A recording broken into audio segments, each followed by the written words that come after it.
दोस्तों R O R O परीक्षा यानी समीक्षाधिकारी सहायक समीक्षाधिकारी के लिए सामान्य हिंदी के महत्वपूर्ण अध्ययन सामग्री के अंतर्गत इस वीडियो में प्रस्तुत है अनेक शब्दों के लिए एक शब्द या वाक्यांश के लिए एक शब्द का भाग एक, जो आपके आगामी परीक्षाओं के लिए बहुत ही उपयोगी है। इसमें हम परीक्षाओं की दृष्टि से इम्पोर्टेंट प्रश्नों को तैयार करेंगे। तो आइए शुरू करते हैं आज का वीडियो।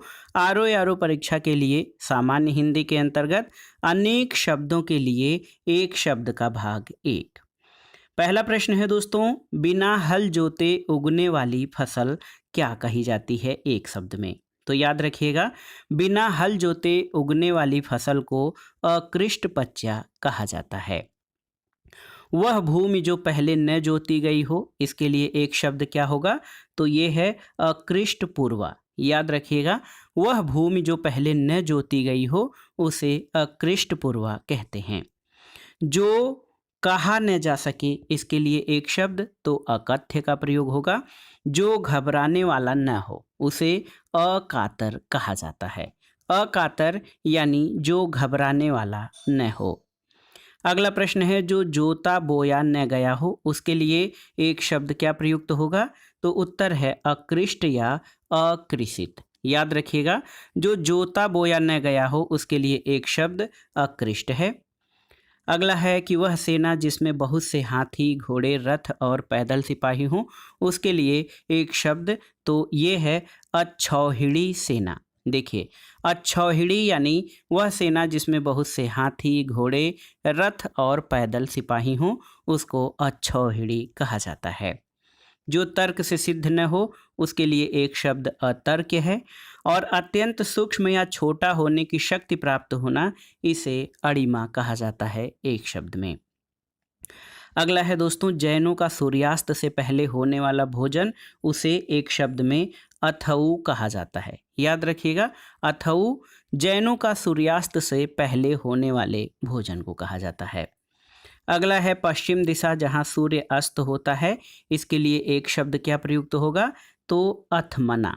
ये नया शब्द है और दोस्तों परीक्षा में ये संभावित है।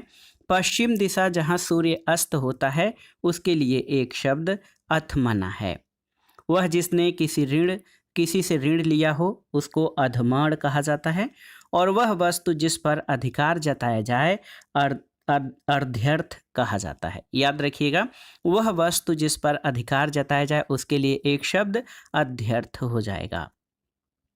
जिसकी कीमत कम हो अनर्ध्य, और जो वश में न हुआ हो उसके लिए अनायत शब्द प्रयोग किया जाता है।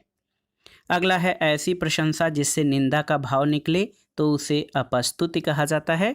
और जिसे मारना कठिन न हो या जिसे कोई मार न सके, जिसे मारना उचित न हो या जिसे कोई मार न सके उसके लिए एक शब्द अबध्य का प्रयोग होता है।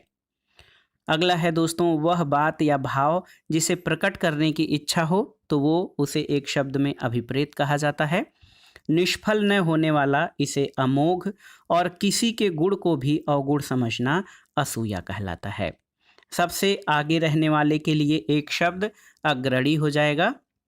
और जिसको जीता न जा सके उसके लिए एक शब्द अजेय है। जिसके बारे में कोई निश्चय न हो उसे अनिश्चित कहते हैं।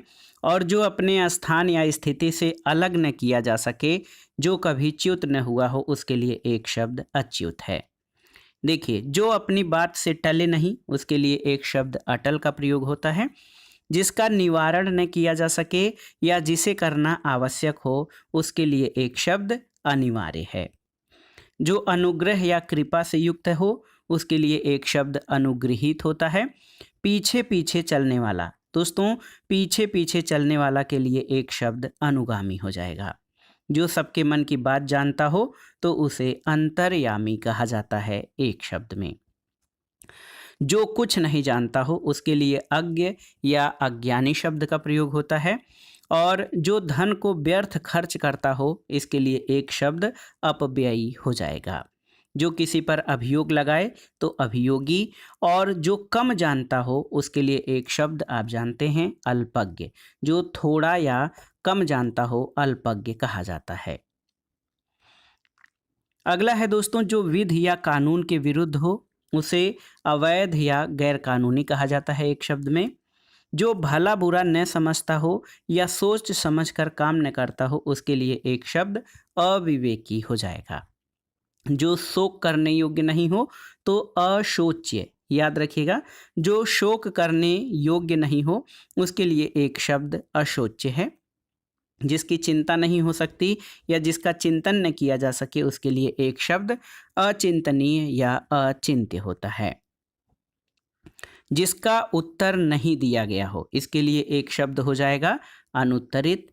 वह स्त्री जिसका पति दूसरा विवाह कर ले तो अध्यूढ़ा, याद रखिएगा, अध्यूढ़ा वह स्त्री जिसका पति दूसरा विवाह कर ले। जिसे बुलाया न गया हो उसके लिए एक शब्द अनाहूत होता है। जिसे बुलाया गया हो उसके लिए आप जानते हैं आहूत, और आहूत और अनाहूत एक दूसरे के विलोमार्थक हैं। अगला है दोस्तों परंपरा से चली आई हुई बात या कथा, इसे अनुश्रुति कहा जाता है। एक एक अक्षर तक इसके लिए जो एक शब्द होगा ये है अक्षरशः। जिस पर अभियोग लगाया गया हो तो इसके लिए एक शब्द होगा अभियुक्त। जिसके अंदर अर्थ भरा हो तो उसे एक शब्द में अर्थगर्भित कहा जाएगा। जिसके अंदर अर्थ भरा हो यानी अर्थगर्भित। अगला है जिसकी गिनती न हो सके तो अनगिनत। जो शुद्ध न हो उसके लिए एक शब्द अशुद्ध है। जिसे पढ़ा न जा सके अपठ्य, और जो प्रमाण द्वारा सिद्ध न हो सके उसके लिए एक शब्द अप्रमेय होता है, और जिसे प्रमाण द्वारा सिद्ध किया जा सके उसे प्रमेय कहते हैं। अगला प्रश्न है दोस्तों जिस जमीन में उत्पन्न करने की शक्ति नहीं है उसे अनुर्वरा, ऊसर या बंजर कहा जाता है।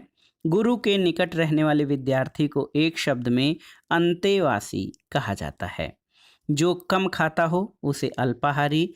जिसकी तुलना न की जा सके अतुलनीय। जिसकी दाढ़ी मूछ नहीं निकली हो उसको अजात अस्मृश कहा जाता है। अजात अस्मृश दोस्तों जिसकी दाढ़ी मूछ नहीं निकली हो।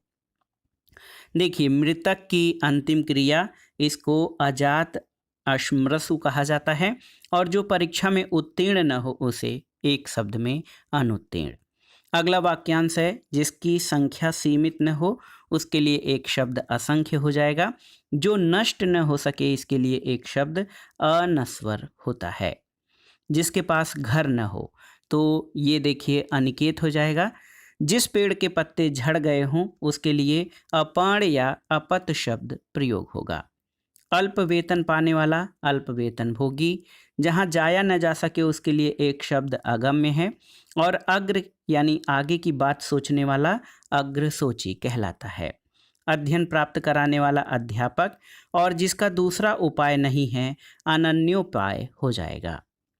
जिसका अनुभव किया गया है उसे अनुभूत कहते हैं, और जिसका ज्ञान इंद्रियों के द्वारा न हो या जो इंद्रियों के द्वारा न जाना जा सके उसको अतीन्द्रिय या अगोचर कहा जाएगा। एक वाक्यांश है दोस्तों जिसकी आशा न की जाए उसके लिए एक शब्द हो जाएगा अप्रत्याशित। जिसकी उपमा न हो इस वाक्यांश के लिए एक शब्द अनुपम हो जाएगा। और देखिए जिसकी कल्पना न की जा सके तो इसके लिए एक शब्द अकल्पनीय या कल्पनातीत हो जाएगा। जिस हंसी से अट्टालिका तक हिल सके उसके लिए एक शब्द अट्टहास हो जाएगा। जिसकी सीमा न हो असीम, और कभी न मरने वाला अमर हो जाएगा। दोपहर के बाद का समय इसे अपराह्न कहा जाता है एक शब्द में। देखिए बिना पलक गिराए या बिना पलक झपके तो उसके लिए अनिमेष, अपलक या एकटक का प्रयोग किया जाता है। जिसके माता पिता नहीं हैं अनाथ, और एक वाक्यांश है वह यंत्र जो छोटी छोटी चीज को बड़ा दिखाता है उसको अणुवीक्षण यंत्र कहा जाता है। कई व्यक्तियों में एक अन्यतम, और काल से पहले आने वाली मृत्यु इसको एक शब्द में अकाल मृत्यु कहा जाता है। कहीं आसक्त न रहने वाले के लिए एक शब्द अनासक्त हो जाएगा। देखिए ज्यों का त्यों यानी अविकल। जिस कल्पित पर्वत के पीछे सूर्य अस्त होता है इसको अस्ताचल कहते हैं, और जिस पर्वत के पीछे उदय होता है उसे उदयाचल कहा जाता है। अगला वाक्यांश है दोस्तों जिसके समान दूसरा नहीं है तो उसके लिए एक शब्द अद्वितीय है। जिसके पास कुछ भी नहीं हो अकिंचन, और जिसके कुल का पता न हो उसके लिए एक शब्द अज्ञात कुल प्रयुक्त होता है। जिसके आने की तिथि मालूम न हो उसके लिए एक शब्द अतिथि है, और जिसमें शक्ति नहीं है उसके लिए एक शब्द अशक्त हो जाएगा। जिसमें सामर्थ्य नहीं है उसके लिए एक शब्द है असमर्थ, और जिसका जन्म पहले हुआ हो अग्रज, जिसका जन्म पीछे हुआ हो अनुज, और जिसका मन कहीं और हो उसको अन्य मनस्क या अनमना कहा जाता है। जिसका शत्रु जन्मा तक न हो तो उसके लिए एक शब्द हो जाएगा अजात शत्रु, और जिसे कभी भेदा न जा सके उसके लिए एक शब्द है अभेद्य। देखिए, अत्यधिक वर्षा होना इसके लिए एक शब्द क्या है अतिवृष्ट, और वर्षा का न होना इसके लिए एक शब्द अनावृष्टि या सूखा। वर्षा न होना तो अनावृष्टि होता है। आत्मा और परमात्मा का द्वैत भाव न मानने वाला, इसके लिए जो शब्द है वो है अद्वैतवादी। जो आत्मा और परमात्मा का द्वैत भाव नहीं मानता है, यानी आत्मा और परमात्मा दोनों एक हैं, उसे अद्वैतवादी कहा जाता है। जिसके समान दूसरा नहीं है अथवा जिसका जोड़ नहीं है उसके लिए एक शब्द अनन्य हो जाएगा। जो साधा न जा सके या ठीक न किया जा सके उसके लिए एक शब्द असाध्य है। जो वचन के द्वारा प्रकट करने योग्य न हो उसके लिए एक शब्द अनिर्वचनीय होता है। और देखिए, जो समय के अनुकूल न हो उसके लिए एक शब्द असामयिक है। जिसके समान कोई दूसरा भक्त न हो तो अनन्य भक्त, और जो बिना वेतन के काम करता हो उसके लिए एक शब्द अवैतनिक हो जाएगा। जो स्त्री अभिनय करती है उसको अभिनेत्री कहा जाता है, और जो पुरुष अभिनय करता है उसके लिए एक शब्द अभिनेता हो जाएगा। दोस्तों, इसके अलावा जो स्त्री सूर्य को भी न देख सके, जो स्त्री सूर्य को भी न दे सके उसको असूर्यपश्या या असूर्यम पश्या भी कहा जाता है। जो जन्म नहीं लेता हो उसको अज या अजन्मा कहते हैं। जो जन्म नहीं लेती उसके लिए एक शब्द अजा है। जो नहीं हो सकता है उसके लिए एक शब्द असंभव। जो कार्य अवश्य होने वाला है उसके लिए एक शब्द अवश्यंभावी है। जो चलता नहीं है उसके लिए एक शब्द अचल है। जो अल्प बोलता हो वो अल्पभाषी।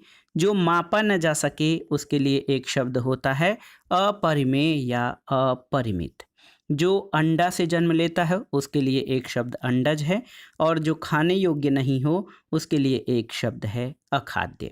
जो नहीं आता हो अनागत, और जो अल्प जानता हो उसके लिए एक शब्द अल्पज्ञ है। जो बहुत अधिक जानता हो उसके लिए एक शब्द बहुज्ञ का प्रयोग किया जाता है। जो भक्षण करने योग्य न हो उसके लिए एक शब्द अभक्ष्य है। जो पहले कभी नहीं हुआ अभूतपूर्व। जो पहले कभी नहीं सुना गया तो उसके लिए आप जान लीजिए एक शब्द है दोस्तों अश्रुतपूर्व। अश्रुतपूर्व शब्द यानी जो पहले कभी नहीं सुना गया। जो पहले कभी नहीं देखा गया अदृष्टपूर्व। जो देखा नहीं जा सकता है उसके लिए एक शब्द अदृश्य होगा। एक वाक्यांश है बढ़ा चढ़ाकर कही गई बात या उक्ति, उसको अतिशयोक्ति या अत्युक्ति कहा जाता है। अतिशयोक्ति या अत्युक्ति बढ़ा चढ़ाकर कही गई बात। जो इस लोक में संभव नहीं है अलौकिक। जो अनुकरण करने योग्य है अनुकरणीय, और जो सबसे आगे गिनाने योग्य हो उसके लिए एक शब्द अग्रगण्य है। जिसके पार न देखा जा सके अपारदर्शी। जो ईश्वर में विश्वास करता हो उसके लिए एक शब्द आस्तिक हो जाएगा। अगला है जहाज़ों को रात्रि में मार्ग दिखाने वाला प्रकाश स्तंभ, उसके लिए एक शब्द आकाशदीप है। और जिसे शास्त्र का ज्ञान न हो उसको आगम रहित एक शब्द उसके लिए प्रयुक्त होता है। याद रखिएगा, जिसे शास्त्र का ज्ञान न हो एक शब्द हो जाएगा आगम रहित। वह जिसकी सब कामनाएं पूर्ण हो चुकी हों आप्त काम। छिपाने या ढकने का कार्य आवेष्टन होता है। और वह जो किसी बंधन का कारण हो उसके लिए एक शब्द आश्रव का प्रयोग होता है।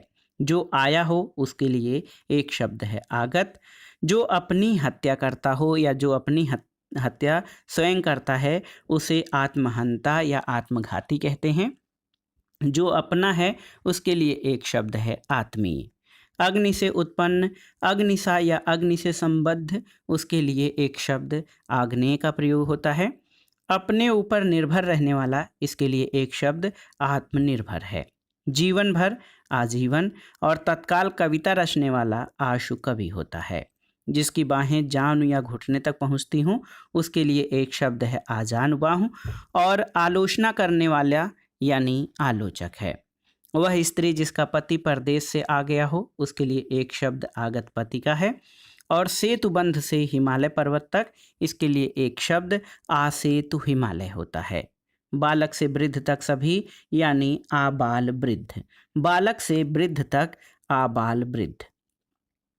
अगला वाक्यांश है आशा से अतीत यानी आशातीत। देवता को दिखाया जाने वाला दीपक, इसके लिए एक शब्द आरती है। जो किसी के निमंत्रण पर आया हो, उसके लिए एक शब्द आमंत्रित का प्रयोग होता है। पद से मस्तक तक तो आपाद मस्तक। और ऋषि का कहा हुआ वचन, इसको आर्ष वचन कहते हैं। वह जिस पर हमला किया गया हो, उसके लिए एक शब्द आक्रांत है। आदि से अंत तक के लिए एक शब्द आद्योपांत। आदि और अंत यानी आद्यंत।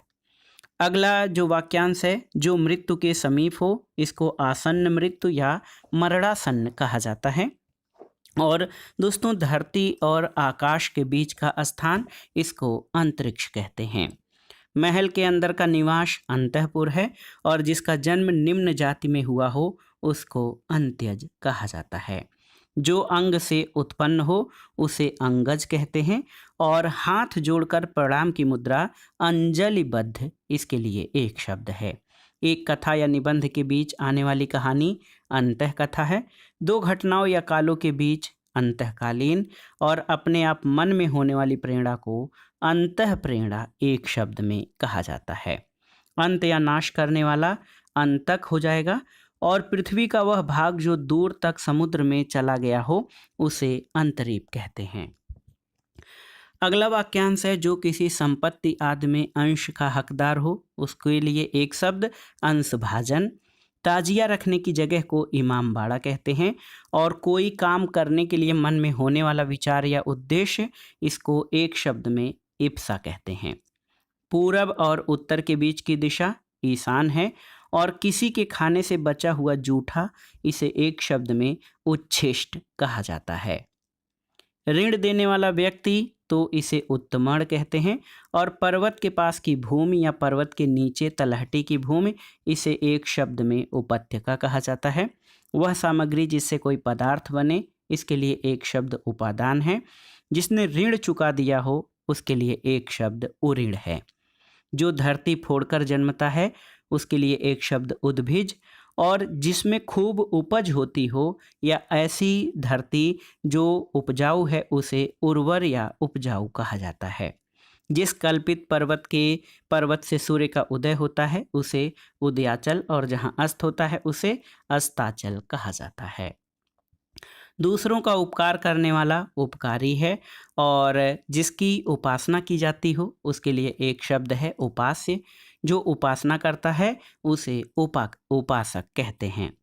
उर यानी छाती के बल चलने वाला, इसके लिए एक शब्द है उरग। जो ऊपर कहा गया हो यानी उपर्युक्त। जिस जमीन में उत्पन्न करने की शक्ति है, उसे उर्वरा कहते हैं। और जिसका मन उदार हो, इसके लिए एक शब्द है उदार मना। जिसकी उपमा दी जा सके, उपमेय है।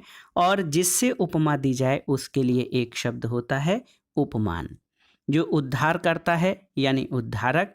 और जिसका चित्त एक विषय में लगा हो, उसके लिए एक शब्द है एकाग्र चित्त। जो दिन में एक बार भोजन करता है, उसके लिए एक शब्द एकाहारी है। और जिस पर दूसरे का अधिकार न हो, उसके लिए एक शब्द एकाधिकार यानी इंग्लिश में इसको मोनोपोली कहा जाता है। जो इच्छा के अधीन है, ऐच्छिक यानी इच्छाधीन। और जो इतिहास से संबंधित है, इतिहास से संबंध रखता है, उसके लिए एक शब्द ऐतिहासिक है। सुंदर जांघों वाली या हाथी के सूंड के समान जांघ वाली, उसको करभोरू उसको कहा जाता है करभोरू। पूर्व जन्म में किए हुए कर्मों का फल यानी कर्म विपाक। जो कहने योग्य है, कथ्य या कथनीय होता है। अगला वाक्यांश है कर्म में बाधा डालने वाला, तो कर्मोपघात उसे कहा जाता है। जो कहा गया है, उसके लिए एक शब्द है कथित। और जो कर्तव्य से च्युत हो गया हो कर्तव्यच्युत कहा जाता है। जो पुरुष कविता लिखता है उसके लिए एक शब्द है कवि, और जो पुरुष तत्क्षण कविता लिखता हो उसको आशु कवि कहते हैं। जो कला जानता है उसके लिए कलाविद या कलाकार है, और जो स्त्री कविता लिखती है उसे कवयित्री कहते हैं। जो कष्ट सहन न कर सके तो उसके लिए एक शब्द है कष्ट सहिष्णु। जो कानों को सुनने में कटु लगे उसको एक शब्द में कर्ण कटु कहा जाता है। जो कल्पना से परे या अतीत हो उसके लिए एक शब्द कल्पनातीत है। जहाँ मुर्दे गाड़े जाते हैं इस वाक्यांश के लिए जो है कब्रगाह मुस्लिमों में कहा जाता है और समाधि भूमि हिंदुओं में। तो जहाँ मुर्दे गाड़े जाते हैं उसे कब्रगाह या समाधि भूमि कहा जाता है। कष्ट से साध्य या कष्ट से प्राप्त होने वाला कष्ट साध्य है। कुछ समय के लिए नियुक्त अधिकारी इसको कार्यवाहक कहा जाता है। जिस स्त्री के एक ही संतान होकर फिर कोई संतान न हुई हो उसे काक बंध्या कहते हैं। जो पुरुष कायर या कुत्सित है उसके लिए एक शब्द कापुरुष है। किसी वस्तु को देखने की बलवती इच्छा, इसके लिए एक शब्द है कौतूहल। और कुश के अग्र के समान तीक्ष्ण बुद्धि वाला कुशाग्र बुद्धि कहा जाता है। कुरकुर शब्द करता हुआ चलने वाला, इसके लिए एक शब्द कुरंग है। और केवल पेट भरने वाले के लिए एक शब्द कुछ भर होता है। धन देने वाला देवता या व्यक्ति, इसके लिए एक शब्द कुबेर है या धनद। कुंती के पुत्र को कौन्तेय। और जो बात पूर्व काल से लोगों में कह सुनकर प्रचलित हो उसके लिए एक शब्द किंवदंती या जनश्रुति है। क्रम के अनुसार तो क्रमानुसार होता है। और ये देखिए अनेक शब्दों का जो समूह है जो ये समझ नहीं पाए कि क्या करे क्या न करे उसके लिए एक शब्द किम कर्तव्य विमूढ़ होता है। और जिसे खरीदा या मोल लिया गया हो उसके लिए एक शब्द है क्रीत। तो दोस्तों ये था आरओ परीक्षा यानी समीक्षाधिकारी सहायक समीक्षाधिकारी के लिए सामान्य हिंदी के अंतर्गत अनेक शब्दों के लिए एक शब्द या वाक्यांश के लिए एक शब्द का पहला भाग। और इसमें हमने उन महत्वपूर्ण प्रश्नों को शामिल किया है जो आपके आगामी विभिन्न परीक्षाओं के सामान्य हिंदी खंड के लिए बहुत ही उपयोगी हैं। आप इन प्रश्नों को तैयार कर लीजिएगा। दोस्तों वीडियो आपको कैसा लगा हमें कमेंट बॉक्स में ज़रूर बताइएगा। वीडियो को लाइक करें, शेयर करें।